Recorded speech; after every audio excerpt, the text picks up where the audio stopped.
What's good, you guys? It's your girl, Miss Scorpio, aka My Love for Tarot, and today I'm gonna be doing a story time about how I got into tarot reading. So we're gonna get right into this story time.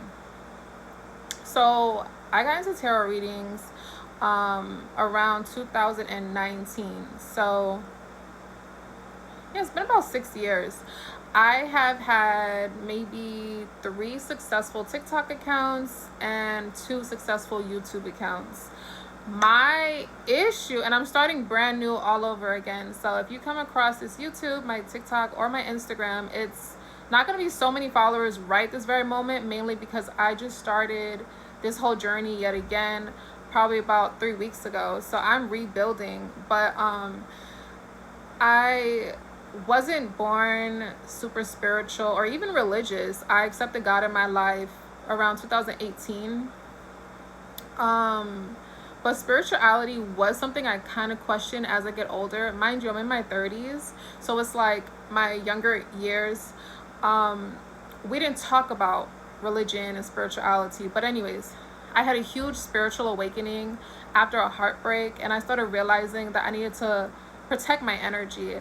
I was allowing so much back then. I would still say that I was and I am considered the black sheep of my family. I will be making a video about um I will be making a video about karmics, toxic family members, and dysfunctional family. I will do that very soon.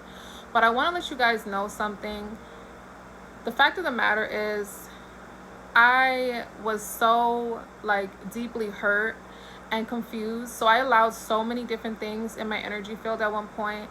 And then it was like, I didn't. I was like, I'm done. I'm done with this bull. I'm done dealing with people that treat me like that. Like, I just accepted so much at those ages, like my early 20s.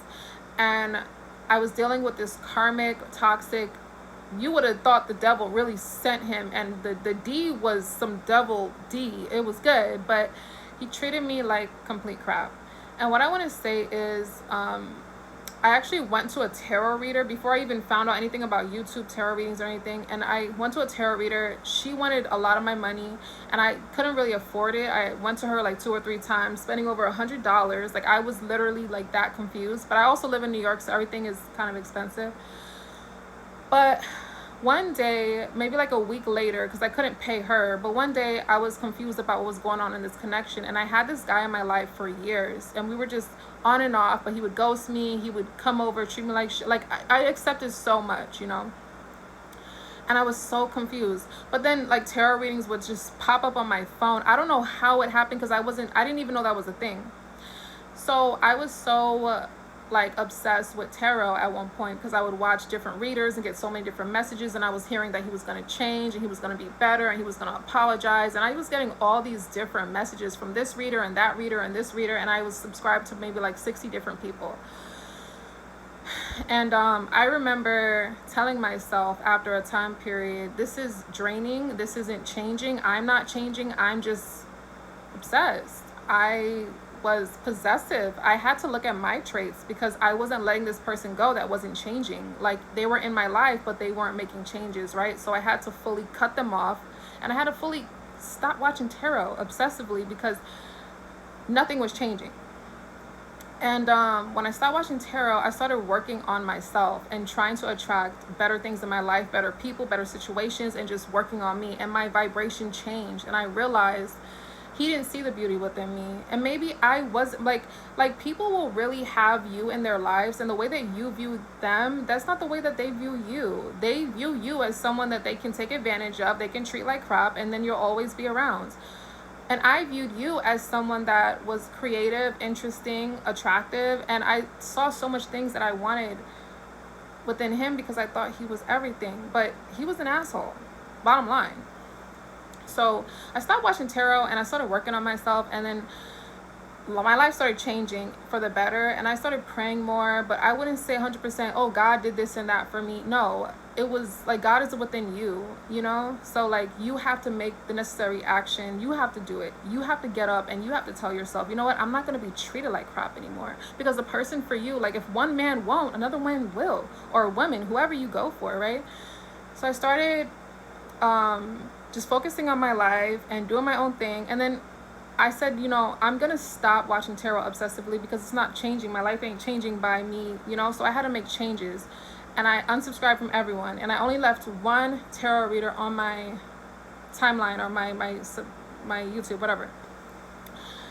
And I ended up only watching that person because they were super entertaining. Their readings were so accurate. And I said, no more love. Because when you really want to get over something or someone, you need to focus on yourself. Don't rush back into another connection or just want to be up under someone just for the hell of it. Like I really was like, I need to get my life together. I need to make better choices and decisions on who I attract into my life. You know, that's what I did. I attracted someone that pushed me away because in reality, they don't love themselves, because you would have felt my love, right?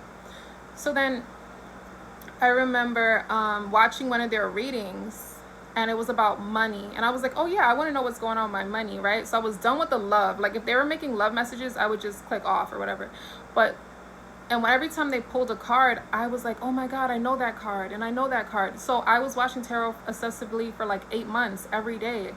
And I learned something, just like listening to a song every single day. Eventually you'll know the lyrics, right? So I said, you know, I need to start a tarot channel, because I found out that tarot isn't something that you just, I mean, you could, but I think that's inherited within certain family members. Like if your mother, your sister, your aunt, or whoever talks about that around you or shows you. But my family wasn't like that. I just said, you know, I'm gonna learn. And I bought a tarot deck, and I bought the tarot book, and I did a tarot course. Like I paid money, like I invested my time and energy. And around that time, like I had the time, you know? So I invested maybe like eight months to fully understand the craft and get into this. And I started doing tarot even before I did it online. I did it with people in front of me, like people like actually know me, my family, my friends. And people were like, you're so accurate, like how did you know, whatever. So I decided to start a tarot channel. And growing up, I was never a social media person. Like I would post pictures of myself and videos every so often, but I never really been super social media up until 2019 or 20. And I realized it's not that hard. So I want to encourage, and I'm telling you my story, how I got into tarot, but I want to say, like, if you feel a calling to do something, then you do it, because tarot is self-taught. You can teach yourself how to learn tarot. And also I did the work, you know? So and I also teach tarot classes as well. But you have to fully want to do something. Like it's one thing to get a tarot deck and then start reading, but you have to be accurate, because people are not going to come back if you don't know what you're talking about, you know? And there are some people that just get the deck, they just say whatever, and they're expecting money. Do it because you want to do it. Do it because you want to help people. Do it because you want to change your life. And I talk about self-love and self-care, and I can identify and understand how it is to deal with narcissists and abuse. And I have a dysfunctional family, and I am the black sheep, and I am the chosen one. So I know what it is. But I've been doing tarot for a very long time, and I kind of stopped doing it for a while, and that's a story for another time. But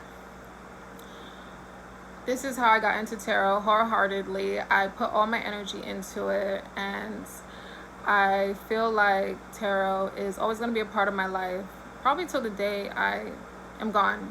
But yeah, so if you haven't subscribed, subscribe. I'm going to be doing more story times on here. You can watch my tarot videos specifically in the shorts tab. My videos tab is really going to be for story times, and I'm going to be talking about so many different things. But learning tarot, like I said, it depends on the person, depends on how fast of a learner you are. I learned fully, like that's like you getting a deck with 70 to 80 cards, and you have to understand all the imagery and all the meanings and everything for all these cards. And I would do a card every single day. I would read like one card in the day, one card in the evening, one card at night. I would pull cards. Like I really invested my time and energy to understand this. So I would say anyone can do it as long as you put your time and energy into it. And yeah,